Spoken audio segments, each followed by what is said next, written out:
Traffic है, इधर से पैसा जाता है उधर से आता नहीं है, वो बड़े बड़े लोगों के पास चला जाता है। पंजाब में हमने 4 बजट पेश किए, अभी हमारा 5वां बजट आएगा आने वाली 8 तारीख को।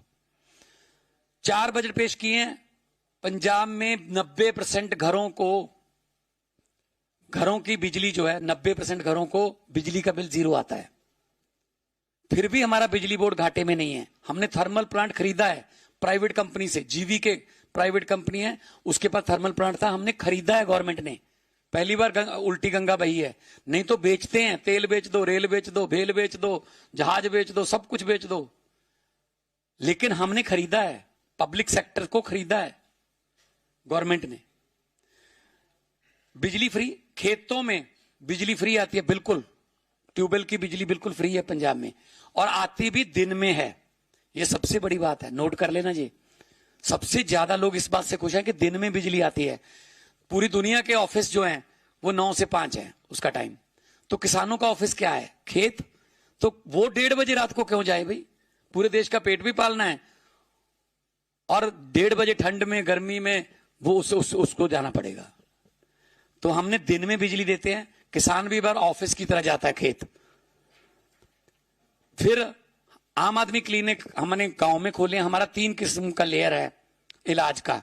छोटी मोटी बीमारियां लगभग 80 किस्म के टेस्ट, 42 किस्म की दवाइयों के जो वहां पे मिलते हैं डॉक्टर जो हैं वो। अगर तो छोटी मोटी बीमारी है, बुखार है, कोई खांसी है, या कोई थोड़ा छोटा मोटा फ्लू है, ब्लड टेस्ट भी है, अगर ब्लड टेस्ट करवाना है वो तो वहां से। अगर थोड़ा गंभीर बीमारी है, खुदा ना करे, परमात्मा ना करे, वाहिगुरु ना करे, राम ना करे, तो पीएचसी है, प्राइवेट हेल्थ सेंटर। उसके बाद डिस्ट्रिक्ट वाले आते हैं। फिर हमने 10 लाख की योजना शुरू की है हर परिवार को। 65 लाख परिवार है पंजाब में, 65 लाख परिवार को हम 10 लाख का एक हेल्थ कार्ड दे रहे हैं। दे दिया, डिस्ट्रीब्यूट हो रहे हैं, हर रोज 50-60 हजार कार्ड बन रहे हैं। कहीं भी हॉस्पिटलों का, प्राइवेट हॉस्पिटलों का हमने पैनल जारी कर दिया। लगभग 1000 के आसपास प्राइवेट और सरकारी हॉस्पिटल उसमें शामिल हैं। कहीं पे भी जाके इलाज कराओ, इलाज करा के वापस आ जाओ, सारा पैसा पंजाब सरकार देगी। उसके बाद हमारी सड़कों का जाल बिछ रहा है। 67,000 किलोमीटर पंजाब की सड़कें हैं टोटल, लेकिन हम 43,000 को बिल्कुल नहीं बना रहे हैं। हालांकि हमारा आरडीएफ का पैसा, रूरल डेवलपमेंट फंड का पैसा सेंटर ने रोक रखा है, हमें दे नहीं रहे, क्योंकि हम नॉन बीजेपी सरकार है ना। नॉन बीजेपी सरकारें जो है उनका सबका रोक रखा है, बंगाल का भी रोक रखा है, तमिलनाडु वाले भी मांग रहे हैं, कर्नाटका, हिमाचल, ये झारखंड। फिर भी हम 43,000 किलोमीटर सड़कें हम नई बना रहे हैं, और उसमें ठेकेदार को कहा गया है 5 साल की मेंटेनेंस भी तुम्हारी है। अगर कोई भी उसमें गड्ढा होगा लेकिन आपको ठीक करना पड़ेगा, हम अदरवाइज हम आपका पैसा रोक लेंगे जो बैंक गारंटी है। उसके बाद अगर पंजाब पुलिस में कोई पंजाब का जवान कोई ड्यूटी के दौरान शहीद हो जाता है, 1 करोड़ रुपया गवर्नमेंट की तरफ से और 1 करोड़ रुपया बैंक की तरफ से, जिस बैंक से उनकी सैलरी जाती है, 2 करोड़ रुपया उसके परिवार को मिलता है आर्थिक सहायता। जान तो नहीं हम वापस ला सकते, लेकिन परिवार कम से कम आर्थिकता के बोझ के नीचे न दबे। और उसके बाद बात करें तो टोल टैक्स, हमने 19 टोल टैक्स बंद कर दिए पंजाब में। 67 लाख रुपीस पर डे पंजाबियों का बचता है। जो टोल टैक्स ओवर चल गए थे, जुर्माना भी किया उनको कि आपने ओवर कैसे चला लिया इतना, क्योंकि पहले मिले हुए थे। वो दिन मांगते हैं, कभी भी टोल टैक्स वाले आपको एक्सटेंड करवाने के लिए आएंगे, वो साल या महीने नहीं कहेंगे, वो कहेंगे जी हमें 412 दिन दे दो। हमें लगता है 412 दिन है, लेकिन ये 1.25 साल है, तो 412 में से 200 आपके सर, 212 मेरे, ऐसे चलता था पहले। नूरा कुश्ती मिलके खेलते थे। तो हमने वो बंद किए, जनता का पैसा बचा। और आने वाला बजट भी हमारा जनता के लिए, हम कोई टैक्स नहीं लगा रहे। जनता पहले ही टैक्सों के बोझ के तले दबी हुई है। और पढ़ाई की सिस्टम, एजुकेशन की बात करें, स्कूल ऑफ एमिनेंस खोल रखे हैं हमने, लगभग 100 के आसपास हो जाएगा। 117 हमारी विधानसभा, हर विधानसभा में एक हो जाएगा। हमारे सरकारी स्कूलों के बच्चे नीट, हमारे सरकारी स्कूलों के बच्चे JEE Main, JEE entrance test clear कर रहे हैं। हम अपने टीचरों को, अपने हेडमास्टरों को, अपने प्रिंसिपल्स को सिंगापुर और फिनलैंड की जो कोचिंग यूनिवर्सिटीज हैं वहां पे भेजते हैं बैचेस में। अभी अप्रैल में अगला बैच जाने वाला है, ताकि पढ़ाई के नए नए तरीके सीख के आए। वो पुराना जमाना चला गया गाइडों पे निशानियां लगाने वाला, रट्टा लगाने वाला। वो आके अपने कुलीग्स को सिखाते हैं और फिर बच्चों, और उसका इतना अच्छा रिजल्ट आ रहा है कि हमारे बच्चे मतलब टॉपर प्राइवेट स्कूलों से निकाल के माता पिता जो हैं वो सरकारी स्कूलों में भर्ती करवा रहे हैं। ये क्यों है? क्योंकि सरकार की नीयत अच्छी है। हम सब नॉन पॉलिटिकल लोग हैं। अरविंद जी इनकम टैक्स के कमिश्नर थे, मैं फेमस आर्टिस्ट था, कोई ये भी हमारे मेरे आर्टिस्ट भाई हैं, सभी लोग हम ये काम नहीं करते थे। ये काम हमको इन्होंने करवाने के लिए मजबूर किया कि सड़कों पे बैठकर कानून नहीं बनते, जीत कर आइए। जब हम जीत कर आने लगे कहते अब इनको हराइए। तो ये क्या, मुझे समझ नहीं आ रही। तो नीयत अच्छी है, हम जनता का पैसा जनता के नाम करते हैं, पैसा बचाते हैं हम, कि जब पब्लिक का पैसा है बचाओ। अरविंद जी ने जब दिल्ली में ओवरब्रिज बन रहे थे तो दोबारा जब एआई से या इंजीनियर जो लेटेस्ट टेक्नोलॉजी के साथ जब उनका दोबारा अंदाजा लगा के उनका एस्टिमेट करवाया गया, 200 करोड़ रुपया बचा। 200 करोड़ की बिजली, अपना बिजली और दवाइयां फ्री कर दी। ऐसे घर चलते हैं जैसे हमारे बुजुर्ग जो घर के मुखिया होते हैं वो घर को चलाते हैं। इतना बजट है, इतना खर्चना पड़ेगा तभी हमारा घर चलेगा। एक परिवार की तरह देश चलता है। लेकिन यहाँ 3-4 परिवार जो है वो बहुत अमीर और अमीर हो रहा है, गरीब और गरीब हो रहा है। तो इस बजट में कुछ भी नहीं है। मैं गुजरात की जनता को ये कहना चाहता हूं, क्योंकि विपक्ष नहीं है, दोनों मिलकर खेल रहे हैं। आम आदमी पार्टी आम आदमियों की पार्टी है। हम सभी फर्स्ट टाइमर हैं। हमारे पास 92 जीते थे, अब तो 95 हो गए, बाई इलेक्शन आ गई कुछ। 95 में से 95% नॉन पॉलिटिकल लोग हैं। 25-26 साल के बच्चे जीते हुए हैं, जिन्होंने कभी जिंदगी में नहीं सोचा था कि हम कहीं विधानसभा में चले जाएंगे। तो ये बदलाव लाना पड़ेगा। ये बदलाव जो है वो देश में लाना पड़ेगा। लेकिन हम गुजरात के लोगों ने जितना प्यार दिया पिछले दिनों, जब भी कहीं भी आते हैं तो गुजरात के लोगों का प्यार जो है वो कुछ बता रहा है। वो आंखें उनकी कुछ बता रही हैं कि हमें बचा लो, हमको इस आर्थिकता के बोझ के तले हम दबे हुए हैं, हमें निकाल लो। तो वो काम सिर्फ अरविंद केजरीवाल, सिर्फ आम आदमी पार्टी और सिर्फ आम लोग ही कर सकते हैं। जो बड़े धनाढ़ हैं, पैसे वाले हैं, उनको आम लोगों का दर्द नहीं पता है कि दर्द क्या होता है। कई ऐसे भी घर हैं जहां एक अगले सुबह खाना खा के ये पक्का नहीं पता होता कि शाम को खाना मिलेगा या नहीं। ऐसे भी घर हैं। लेकिन ये बातें करते हैं बिशप गुरु बनने की। बिशप गुरु कैसे बन जाओगे आप? पहले आप हमारे रोजगार तो दे दो, हमें हमारी भूख तो मिटा दो पहले। अब तो पीडीएस में पंजाब सबसे ज्यादा अनाज देता है। 185 लाख मीट्रिक टन चावल देते हैं हम। बाढ़ आई थी हमारे, बहुत जबरदस्त बाढ़ आई थी, ऐतिहासिक। इससे पहले इतना पानी कभी नहीं आया। उसके बावजूद भी हमने इस बार 160 लाख मीट्रिक टन चावल दिया देश को। 125 लाख मीट्रिक टन एक महीने बाद अप्रैल में 125 लाख मीट्रिक टन हम गेहूं देंगे, सरसों देते हैं, अरहर देते हैं। पंजाब सबसे बड़ा डिस्ट्रीब्यूटर है सेंट्रल पूल में। लेकिन बदले में क्या मिलता है? किसानों को लाठीचार्ज। बदले में क्या मिलता है? आपके पैसे रोक लो, जीएसटी के पैसे रोक लो, ये हमें सिला मिलता है। 90% हमारी कुर्बानियां देश को याद करवाने में पंजाबियों की। बदले में क्या मिलता है? लाठीचार्ज। बदले में क्या मिलता है? आप चंडीगढ़ हम जो है वो हमको दे दो जी, चंडीगढ़ हमारा हो गया। बदले में क्या मिलता है? हमारी बजट की जो है जितना भी हम कोई पैसा मांगते हैं वो स्कीम रोक दो और तंग करो इनको। तो ये बातें अच्छी नहीं है। देश है, जो गुलदस्ता होता है ना, उसमें हर रंग का फूल हो तो अच्छा देखने को लगता है। एक ही रंग के फूल का गुलदस्ता आप 2 दिन के बाद आप थक जाते हैं उस गुलदस्ते को देख नहीं सकते आप। तो मेरा भारत देश है, रंग रंग का हर एक कल्चर है। गुजरात का कल्चर अलग है, पंजाब का अलग है, तमिलनाडु का अलग है, बंगाल का अलग है। फूलों को खिलने दो ना। लेकिन हाँ, एसआईआर आ जाएगी, हम अपनी ही जनता बना लेंगे, पब्लिक की हमें जरूरत ही नहीं है, जनता ही हमारी है। यहां वोट बना के उसको बिहार में ले जाएंगे, बिहार में वोट डलवा के उसको असम ले जाएंगे, असम से वोट डलवा के उसको पंजाब में ले जाएंगे। अपनी ही जनता बना ली, डिजिटल जनता। ये एआई है असल में, एआई ये है? तो इसीलिए मैं कह रहे हैं, यहाँ पे अरविंद जी की अगुवाई में हम आए हैं कि गुजरात की जनता को प्लीज अपने अपने माइकों की, कैमरों की जगह पर और पेन जो भी लिखते हैं आप बताइए कि देश की भलाई के लिए हमें इकट्ठा होना पड़ेगा। कौम को कबीलों में मत बांटिए, लंबे सफर को मीलों में मत बांटिए। एक बहता दरिया है मेरा भारत देश, इसको नदियों और झीलों में मत बांटिए। मैं चाहूंगा अरविंद केजरीवाल जी, जो देश की राजनीति की दशा और दिशा बदल चुके हैं, वो अपने जो विचार हैं व्यक्त करें कि आने वाले दिनों में आम आदमी पार्टी का क्या प्रोग्राम है, गुजरात के बारे में और देश के बारे में आम आदमी पार्टी का क्या प्रोग्राम है। हमारे नेशनल कन्वीनर केजरीवाल साहब। आप सब लोगों को मेरा नमस्कार। वैसे तो मान साहब ने सारी बातें बोल दी, मैं बड़ी संक्षेप में 2 मिनट में अपनी बात समअप करूंगा।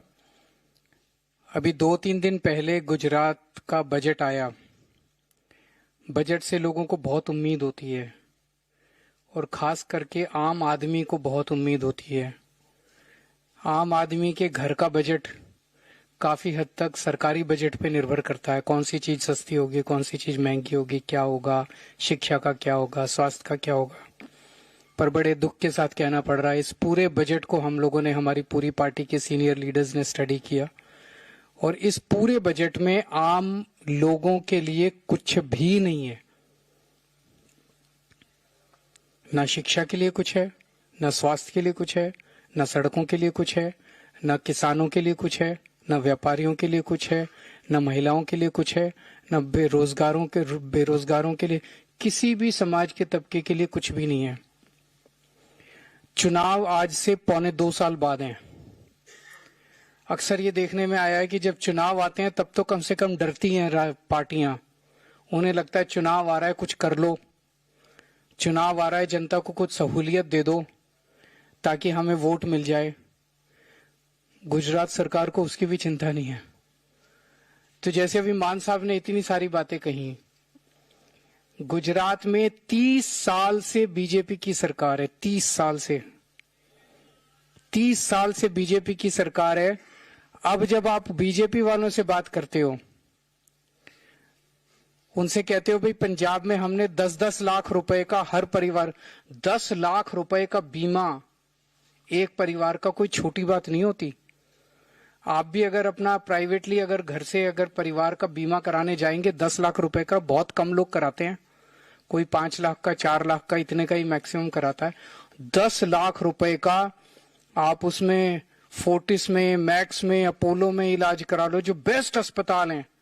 वहां पे एक गरीब मजदूर, गरीब किसान जाके 10 लाख रुपए तक का अपने परिवार का इलाज करा सकता है। मैं समझता हूं 75 साल में भारत के इतिहास में कब हुआ था ये? कभी नहीं हुआ। हमने करके दिखाया पंजाब में। 4 साल से सरकार है बस पंजाब में, यहां तो 30 साल से है इनकी सरकार। तो अगर हम पंजाब में कर सकते हैं तो यहां ये बीजेपी वाले क्यों नहीं कर रहे? तो मैंने एक बीजेपी वाले से पूछा, मैंने कहा भाई तुम क्यों नहीं कर रहे? अब तो हमने करके दिखा दिया, तुम भी करो। 2 साल बाद चुनाव में तुम कुछ करोगे तभी तो वोट मिलेंगे तुम्हें। कहता हमें करने की जरूरत ही नहीं है। मैंने कहा क्यों नहीं जरूरत है? कहता जनता जाएगी कहां, गुजरात के लोग कहां जाएंगे, हमें ही वोट देंगे। इतना घमंड, इतना गुरूर। उनको पता है गुजरात की जो जनता देख रही है, कांग्रेस वाले इनकी जेब में है। गुजरात की जनता कांग्रेस से नफरत करती है। गुजरात की जनता कांग्रेस को वोट नहीं देना चाहती। तो बीजेपी को यह अहंकार हो गया, हमें कुछ करने की जरूरत ही नहीं है। पूरा का पूरा बजट केवल लूटने के लिए रखा जाता है असेंबली में। ये भी लूट लो, ये भी लूट लो, ये भी। अगर हमने 4 साल में इतने सारे काम कर दिए, 24 घंटे बिजली आने लग गई पंजाब में, सड़कें अच्छी हो गई पंजाब के अंदर, किसानों को पहले रात को 3 बजे बिजली आती थी, अब किसानों को अगर दिन में 8 घंटे फिक्स टाइम पे बिजली आने लगी है। गुजरात में भी बिजली नहीं, किसानों को जब मर्जी बिजली आती है। गुजरात के किसानों को सड़कों का बुरा हाल है गुजरात के अंदर। 30 साल के बाद सड़कें, मतलब मैं कितनी बार अब आता हूं, 90 किलोमीटर अगर चलना हो आपको 3-4 घंटे लगते हैं। दुनिया 21वीं सदी में पहुंच गई और गुजरात के अंदर अभी हम अपनी सड़कों के ऊपर स्पीड भी नहीं बढ़ा पाए। स्कूलों का बुरा हाल है यहाँ पे, शिक्षा का बुरा हाल है, स्वास्थ्य का बुरा हाल है, सिंचाई का पानी यहाँ पे नहीं है। वहां पे जब हमारी सरकार बनी पंजाब में 2022 में, केवल 23% पंजाब सिंचाई पे था। आज 4 साल के बाद 67% पंजाब में हमने सिंचाई का पानी पहुंचा दिया। सिंचाई का पानी पहुंच रहा है। यहां पे उनको काम करने की जरूरत नहीं है। इसीलिए गुजरात की जनता आज आम आदमी पार्टी की तरफ देख रही है। हम जहां भी जा रहे हैं एक आंधी आ रही है, जहां भी जा रहे हैं आम आदमी पार्टी की चारों तरफ। ये ईशुदान गढ़वी कौन है? एक आम पत्रकार थे, आज ईशुदान गढ़वी को सुनने के लिए जनता आती है। ये गोपाल इटालिया कौन है? यहां पे बैठे हुए गोपाल इटालिया कौन है? एक छोटे से पुलिस वाले थे, आज गोपाल इटालिया पूरी गुजरात की जनता, इन जहां ये खड़े हो जाए वहां 10,000 लोग इकट्ठे हो जाते हैं। चैतर वसावा कौन है? परवीन राम कौन है? मनोज सोरठिया कौन है? ये सब आम लोग हैं। इन लोगों को सुनने के लिए जनता क्यों आ रही है? इसलिए क्योंकि इनके अंदर लोगों को उम्मीद दिखाई दे रही है। इनके अंदर लोगों को यह दिखाई दे रहा है कि ये लोग गुजरात बदलेंगे। एक नाम बता दो आज आप बीजेपी के अंदर जिसकी तरफ लोग उम्मीद से देख रहे हैं। क्या इनके सीएम, बीजेपी के सीएम की तरफ भी उम्मीद से देखते हैं लोग? क्या कांग्रेस के अंदर एक भी नेता है जिसके अंदर उम्मीद देखते हैं लोग? आज आम आदमी पार्टी में मैं 10 नाम बता सकता हूं जो खड़े हो। आज इनमें से कोई नेता अगर अभी फेसबुक लाइव कर दे, 1 मिलियन, 1 घंटे के अंदर इनके 1 मिलियन व्यूज आते। क्यों? अगर ये लोग अच्छी सरकार चला रहे होते हमारा एक व्यू नहीं आता।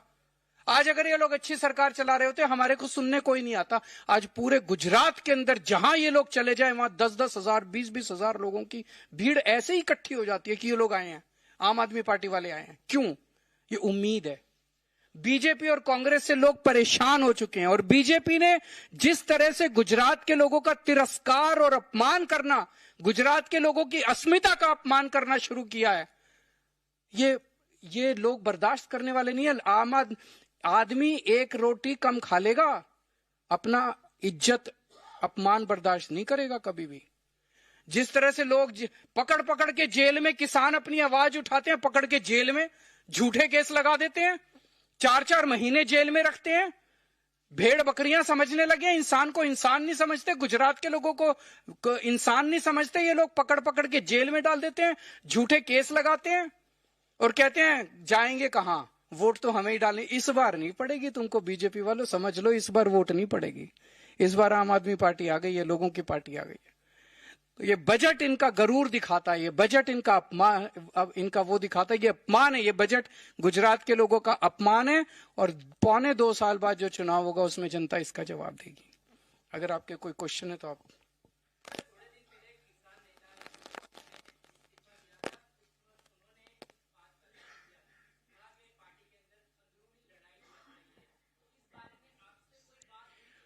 उन्होंने इस्तीफा किन हालात में दिया, कैसे दिया, इस पे बोलना सही नहीं है, आप सब लोग जानते हैं। तो मैं उस पर टिप्पणी नहीं करना चाहूंगा।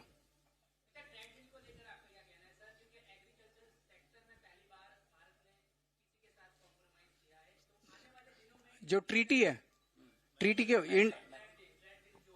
Indo US treaty, Indo US deal के बारे में ना, ये बेहद दुख की बात है। अब जैसे हम गुजरात का एग्जांपल लेते हैं, गुजरात मक्का उगाता है, सोयाबीन उगाता है, डेयरी प्रोडक्ट्स हैं, मूंगफली है, कपास है, ये जितने प्रोडक्ट्स गुजरात, ये सारे इनमें से काफी एक्सपोर्ट होते हैं, अमेरिका को एक्सपोर्ट होते हैं।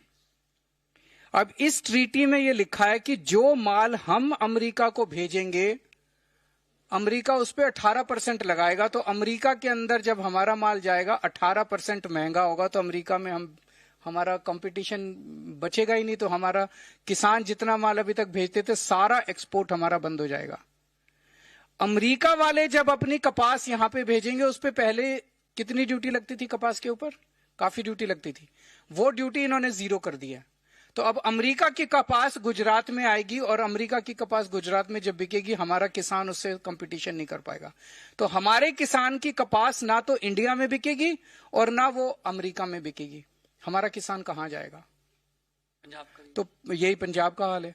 तो ऐसी ट्रीटी प्रधानमंत्री मोदी जी ने यूएसए के साथ क्यों की, इसके बारे में ट्रंप ने खुद बताया कि क्यों की। ट्रंप ने एक दिन प्रेस कॉन्फ्रेंस में बोला कि मोदी जी के ऐसे राज मेरे पास हैं जिसको अगर मैं बता दूं तो मोदी जी का पॉलिटिकल कैरियर बर्बाद हो जाएगा, इसलिए मैं नहीं बताऊंगा। तो मोदी जी ने अपने कुछ राज छुपाने के लिए पूरे देश के किसानों को